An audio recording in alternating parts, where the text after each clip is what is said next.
السلام علیکم ورحمۃ اللہ تعالی وبرکاتہ۔ نحمدہ ونصلی علی رسولہ الکریم، اما بعد فاعوذ باللہ من الشیطان الرجیم، بسم اللہ الرحمن الرحیم۔ الا بذکر اللہ تطمئن القلوب، صدق اللہ مولانا العظیم۔ معزز و مکرم ناظرین گرامی قدر و تمام سامعین و سامعات حضرات، درس حدیث کا آج یہ تیسرا درس ہے۔ اس سے پہلے دوسرے درس میں آپ نے اللہ کا ذکر اور اولیاء کرام کے عنوان سے چند حدیثیں سماعت کی تھی۔ آج اس درس حدیث میں انشاءاللہ العزیز 2 حدیث آپ سماعت کریں گے، اور آج کے اس درس کا عنوان ہے محفل ذکر اور انعامات الہیہ، یعنی ذکر کی محفل اور ان محفلوں پر، ان محفل میں بیٹھنے والوں پر اللہ تبارک و تعالیٰ کے انعامات۔ تو ہم نے خطبہ مسنونہ کے بعد قرآن مقدس کی جو آیت کریمہ تلاوت کی ہے، اس میں اللہ تبارک و تعالیٰ ارشاد فرماتا ہے، الا سنو، آگاہ ہو جاؤ، بذکر اللہ تطمئن القلوب، کہ اللہ کے ذکر سے ہی دل سکون پاتے ہیں، دلوں کو اطمینان حاصل ہوتا ہے۔ یعنی انسان دولت میں، آل و اولاد میں، دنیاوی جاہ و حشم میں سکون و اطمینان تلاش کرنے کے پیچھے بھاگتا ہے، لیکن سکون نہیں ملتا۔ کیوں؟ کیونکہ اللہ نے صاف ارشاد فرما دیا ہے کہ اگر تمہیں سکون چاہیے، سکون قلبی چاہیے، اطمینان چاہیے، تو آؤ اللہ کے ذکر کی طرف۔ الا بذکر اللہ تطمئن القلوب، کہ سنو، آگاہ ہو جاؤ، اللہ کے ذکر ہی سے دل اطمینان پاتے ہیں۔ اس سلسلے میں جو پہلی حدیث آپ کی سماعتوں کے حوالے کر رہا ہوں، اس حدیث کو روایت کیا ہے امام مسلم نے اپنی کتاب صحیح مسلم شریف میں، جو انٹرنیشنل نمبرنگ کے مطابق اس کا نمبر 2700 ہے، اور امام ترمذی نے بھی اس حدیث کو کوٹ کیا ہے اپنی سنن کے اندر۔ ان کے کتاب کے حساب سے اس حدیث کا نمبر ہے 3378۔ تو اس طرح سے یہ انٹرنیشنل نمبرنگ کے مطابق یہ دونوں نمبر ہوئے۔ اس حدیث کے راوی 2 معزز صحابی ہیں، ایک کا نام حضرت ابو ہریرہ ہے اور دوسرے صحابی کا نام حضرت ابو سعید الخدری ہیں رضی اللہ تعالی عنہما۔ ان دونوں صحابی نے نبی کائنات صلی اللہ علیہ وسلم سے جو حدیث کوٹ کی ہے، جو حدیث نقل کی ہے، روایت کی ہے، اس کا ترجمہ یہ ہے۔ دونوں حضرات کہتے ہیں کہ حضور نبی کریم صلی اللہ علیہ وسلم کے بارے میں گواہی دی، ان دونوں حضرات نے گواہی دی کہ آپ صلی اللہ تعالیٰ علیہ وآلہ وسلم نے فرمایا، جب بھی لوگ اللہ تعالیٰ کے ذکر کے لیے بیٹھتے ہیں تو فرشتے انہیں ڈھانپ لیتے ہیں، اور رحمت الہی انہیں اپنی آغوش میں لے لیتی ہے، اور ان پر سکینہ کا نزول ہوتا ہے۔ اللہ تعالیٰ ان کا ذکر اپنی بارگاہ کے حاضرین میں کرتا ہے۔ یہ حدیث ہے جس کا ترجمہ ہم نے آپ کے سماعتوں کے حوالے کیا۔ یہ دونوں معزز صحابی رسول حضرت ابو ہریرہ اور حضرت ابو سعید الخدری رضی اللہ تعالی عنہما نے جو حدیث نقل کی ہے، اس سے صاف پتہ چلتا ہے کہ جب بھی اللہ کے نیک بندے، اللہ والے، صالحین کہیں بھی بیٹھ کر کے، کسی بھی محفل میں، مجلس میں، بند کمرے میں بیٹھ کر کے جب اللہ تبارک و تعالیٰ کا ذکر کرتے ہیں، تو اللہ تبارک و تعالیٰ اس ذکر سے تو راضی ہوتا ہی ہے، اس پر جو وہ جزا دے گا آخرت میں وہ تو دے گا ہی، دنیا میں بھی عطا کرتا ہے، لیکن اس محفل پاک پر اللہ کیا انعام فرما رہا ہے، اس کا ذکر بالخصوص اس حدیث کے اندر ہے کہ اس محفل کو فرشتے آ کر کے اپنے پروں سے ڈھانپ لیتے ہیں. اللہ کی طرف سے اللہ کے حکم سے فرشتے آتے ہیں اور ذکر کی محفل کو اپنے پروں سے ڈھانپ لیتے ہیں, اور اس کے بعد رحمت الہی انہیں اپنی آغوش میں لے لیتی ہے اور ان پر سکینہ نازل ہوتا ہے. جیسا کہ ہم نے قرآن مقدس کی آیت میں کہا کہ اللہ کے ذکر سے ہی دلوں کو اطمینان حاصل ہوتا ہے. تو جو بندے اللہ کے نیک بندے صالحین جب محفل ذکر میں بیٹھتے ہیں, اللہ کا ذکر کرتے ہیں, تو اللہ تبارک و تعالی ان پر سکینہ نازل فرما دیتا ہے. اور جب بندہ یہاں ذکر کرتا ہے اللہ کا, تو اللہ تعالیٰ اپنے محبوبین میں اس بندے کا ذکر کرتا ہے.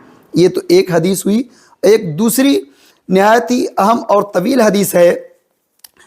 اس حدیث کو روایت کیا ہے امام بخاری رحمۃ اللہ تعالی علیہ نے, اور انٹرنیشنل نمبرنگ کے مطابق اس حدیث شریف کا جو میں سنانے جا رہا ہوں اس حدیث کا نمبر 6408 ہے انٹرنیشنل نمبرنگ کے مطابق. اس حدیث کے راوی حضرت ابو ہریرہ رضی اللہ تعالی عنہ ہی ہیں. امام بخاری نے اس حدیث کو روایت کی ہے. ان کے علاوہ ابن حبان وغیرہ نے بھی روایت کی ہے. تو یہ طویل حدیث ہے. میں اس کا ترجمہ آپ کی سماعت کے حوالے کر رہا ہوں, ترجمہ پیش کر رہا ہوں. حضرت ابو ہریرہ رضی اللہ تعالیٰ عنہ سے روایت ہے کہ حضور نبی اکرم صلی اللہ علیہ وسلم نے ارشاد فرمایا کہ اللہ تعالیٰ کے کچھ فرشتے ایسے ہیں جو راستوں میں پھرتے ہیں اور اللہ تعالیٰ کا ذکر کرنے والوں کو تلاش کرتے رہتے ہیں. جب وہ ایسے لوگوں کو پاتے ہیں تو ایک دوسرے فرشتوں کو آواز دیتے ہیں, آؤ ادھر آؤ, جن چیزوں کو تم تلاش کر رہے ہو وہ چیزیں یہاں ہیں, تمہارا مقصد یہاں ہے, آؤ ادھر آؤ, دوڑ آؤ. پھر آقا ارشاد فرماتے ہیں کہ پھر وہ آسمان دنیا تک ان پر اپنے پروں سے سایہ فگن ہو جاتے ہیں. پھر جب وہ واپس ذکر کی محفل منقطع ہو جاتی ہے, ختم ہوتی ہے, تو واپس جب بارگاہ خداوندی میں یہ فرشتے حاضر ہوتے ہیں تو اس کے بعد اللہ تبارک و تعالیٰ ان سے دریافت کرتا ہے. کیا دریافت کرتا ہے؟ ان سے ان کا رب پوچھتا ہے, حالانکہ وہ ان سے بہتر جانتا ہے, یعنی اللہ تعالیٰ بخوبی جانتا ہے کہ یہ کیا دیکھ کر کے آئے ہیں, میرے بندے کس حالت میں تھے, سب پتہ ہے. اس کے باوجود اللہ تعالیٰ دریافت کرتا ہے, سوال کرتا ہے اپنے فرشتوں سے کہ بتاؤ میرے بندے کیا کہتے ہیں. تو فرشتے عرض کرتے ہیں وہ تیری پاکیزگی, بڑائی, تعریف اور بزرگی بیان کرتے ہیں.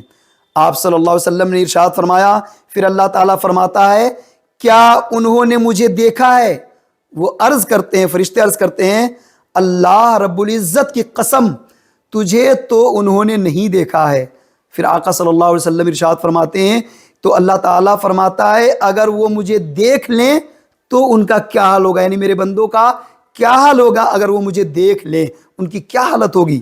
تو فرشتے عرض کرتے ہیں مولا اگر وہ تجھے دیکھ لیں تو تیری بہت زیادہ عبادت کریں گے, تیری بہت زیادہ بزرگی بیان کریں گے, تیری بہت زیادہ تسبیح کریں گے. پھر اللہ تبارک و تعالیٰ ارشاد فرماتا ہے کہ وہ میرے بندے مجھ سے کیا مانگتے ہیں. تو فرشتے عرض کرتے ہیں مولا وہ تجھ سے جنت کا سوال کرتے ہیں, جنت مانگتے ہیں. اللہ تعالیٰ فرماتا ہے کیا انہوں نے جنت دیکھا ہے؟ فرشتے عرض کرتے ہیں اے رب تیری قسم ہے انہوں نے اسے دیکھا تو نہیں ہے, یعنی بندوں نے جنت نہیں دیکھا ہے. پھر اللہ تعالیٰ فرماتا ہے کہ اگر میرے بندے اسے دیکھ لیں تو ان کا کیا حال ہوگا. فرشتے عرض کرتے ہیں اگر وہ اسے دیکھ لیں تو اس کی بہت زیادہ حرص, بہت زیادہ طلب اور بہت زیادہ رغبت رکھنے والے ہو جائیں گے, یعنی جنت کے اور زیادہ طلبگار ہو جائیں گے. پھر اللہ تعالیٰ فرماتا ہے وہ کس چیز سے پناہ مانگتے ہیں, کس چیز سے ڈرتے ہیں, پناہ کس چیز سے مانگتے ہیں. فرشتے عرض کرتے ہیں کہ مولا وہ دوزخ سے پناہ مانگتے ہیں, دوزخ کے عذاب سے پناہ مانگتے ہیں. اللہ فرماتا ہے کیا ان لوگوں نے دوزخ کو دیکھا ہے؟ فرشتے عرض کرتے ہیں قسم ہے تیری اے میرے رب اسے دیکھا نہیں ہے, تیرے بندوں نے دوزخ کو دیکھا نہیں ہے. پھر اس کے بعد اللہ تعالیٰ فرماتا ہے اگر وہ اسے دیکھ لیں تو کیا حال ہوگا. فرشتے عرض کرتے ہیں اگر وہ اسے دیکھ لیں تو ان کا اس سے بھاگنا اور ڈرنا اور زیادہ بڑھ جائے گا. پھر اللہ تعالیٰ فرماتا ہے اے میرے فرشتوں یہ دیکھیں میرے آقا صلی اللہ علیہ وسلم بالخصوص ارشاد فرما رہے ہیں، یہ چیز سننے کے بعد اللہ تبارک و تعالی ارشاد فرماتا ہے میرے فرشتوں گواہ رہنا میں نے انہیں بخش دیا، اے میرے فرشتوں گواہ ہو جاؤ میں نے انہیں بخش دیا۔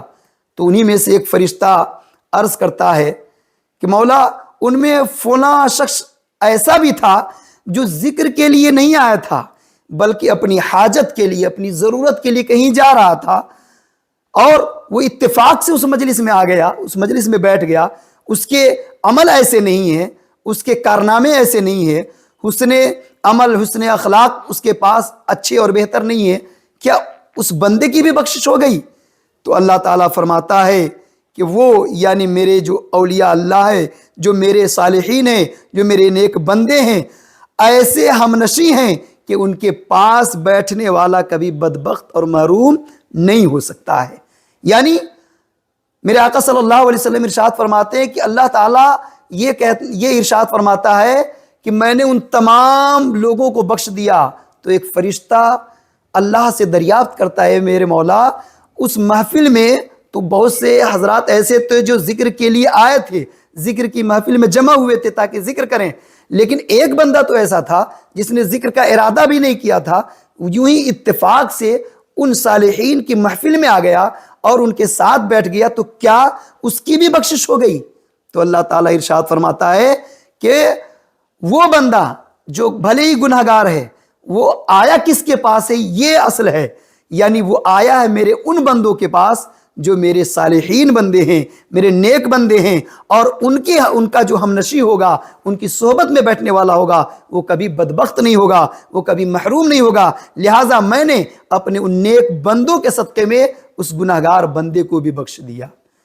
تو یہ ہے اللہ تبارک و تعالیٰ کا ذکر کرنے والے پر اللہ کا انعام، کہ اللہ تبارک و تعالیٰ کا کوئی بندہ جب ذکر کرتا ہے، چاہے وہ تنہائی میں ذکر کرے، محفل میں ذکر کرے، تو اللہ تبارک و تعالیٰ کے فرشتے آ کر کے اسے ڈھانپ لیتے ہیں، اور اللہ کی رحمتیں اس پورے محفل کو اپنے آغوش میں لے لیتی ہے۔ اور اس کے بعد جو فرشتے اس محفل میں آتے ہیں اور بارگاہ خداوندی میں جب حاضر ہوتے ہیں، تو اللہ تبارک و تعالیٰ یہ بخوبی جاننے کے باوجود اپنے بندوں کا چرچا، اپنے بندوں کا ذکر سننا چاہتا ہے، اور فرشتوں سے دریافت کرتا ہے کہ بتاؤ میرے بندے کیا کر رہے تھے، میرے بندے کیا کہتے ہیں، میرے بندے کس چیز سے ڈر رہے تھے، جبکہ اللہ کو سب پتہ ہے، اس کے باوجود پوچھتے ہیں، اور اس کے بعد اللہ تعالیٰ پوچھتا ہے، اور اس کے بعد پھر مزدہ سناتا ہے، بشارت دیتا ہے، خوشخبری سناتا ہے کہ ہم نے اپنے ان تمام بندوں کو بخش دیا ہے۔ آج کل اس زمانے میں بہت سارے لوگ یہ کہتے ہوئے نظر آتے ہیں کہ اب کہاں ایسے اللہ والے، اب کہاں وہ ذکر کی محفلیں، اب کہاں خانقاہوں میں وہ چیزیں جس سے روح کو غذا ملے، قلب کو غذا ملے۔ تو میں یہ کہنا چاہوں گا کہ دنیا جب تک باقی رہے گی، جب تک قیامت قائم نہ ہو جائے، تب تک دنیا میں کہیں نہ کہیں اچھائیاں موجود ہوں گی، اللہ کے نیک بندے ہوں گے، اور انہی اللہ کے نیک بندوں کے صدقے میں، انہی صالحین کے صدقوں میں، انہی اولیاء اللہ کے صدقے میں باقی دیگر حضرات کا بھی کام چلتا ہے، اور ان کے صدقے میں ہی بہت سے لوگوں کو اللہ تبارک و تعالیٰ روزی بھی دیتا ہے اور انہیں بخشش کا مزدہ بھی سنا دیتا ہے۔ آج بھی الحمدللہ ثم الحمدللہ بہت سی ایسی خانقاہیں ہیں جو حقیقت میں خانقاہ ہونے کا ثبوت دے رہے ہیں، اور وہاں پر ایک طرف قال اللہ و قال الرسول کی صدائیں بلند ہوتی ہے، تو دوسری طرف روحانی غذا کے لیے اللہ تبارک و تعالیٰ کا ذکر جلی اور ذکر خفی سے قلب کو زندہ کیا جاتا ہے، قلب کو متحرک کیا جاتا ہے۔ اگر آپ کو ان چیزوں کو محسوس کرنا ہو اور ان چیزوں کے بارے میں صحیح جگہ پہنچنی ہو، تو آپ آ کر کے اپنے آنکھوں سے دیکھ لیں بارگاہ حضور شیخ العالم میں، خانقاہ حضور شیخ العالم کے اندر، جہاں ایک طرف جامعہ چشتیہ کا قیام ہے، جہاں قال اللہ و قال الرسول کی صدائیں بلند ہوتی ہے، اور عالمیت، فضیلت وغیرہ اور درجہ حفظ کی درس دی جاتی ہے، وہیں دوسری طرف ہر ہفتے جمعرات کو بالخصوص بعد مغرب ذکر کی محفلیں منعقد ہوتی ہے، اور حضور نیر میاں صاحب قبلہ سجادہ نشی خانقاہ حضور شیخ العالم اور سربراہ جامعہ ذکر کی محفل منعقد کرتے ہیں، اور تمام طلبہ اور دیگر قصبے کے حضرات اس محفل میں بیٹھ کر کے اپنے روحانی غذا حاصل کرتے ہیں، اور اللہ تبارک و تعالیٰ کی بارگاہ میں حضور جب دعا کرتے ہیں تو تمام حضرات اس دعا میں شریک ہو کر کے اس سے خوب فیضیاب ہوتے ہیں۔ اللہ تبارک و تعالیٰ ہمیں ان بزرگوں کے آستانے سے، ان بزرگوں کے فیض سے ہمیں خوب مالا مال فرمائیں۔ آمین بجائے سید النبی الکریم۔ استغفر اللہ ربی من کل ذنب و اتوب الیہ وما علینا الا البلاغ۔ السلام علیکم ورحمۃ اللہ وبرکاتہ۔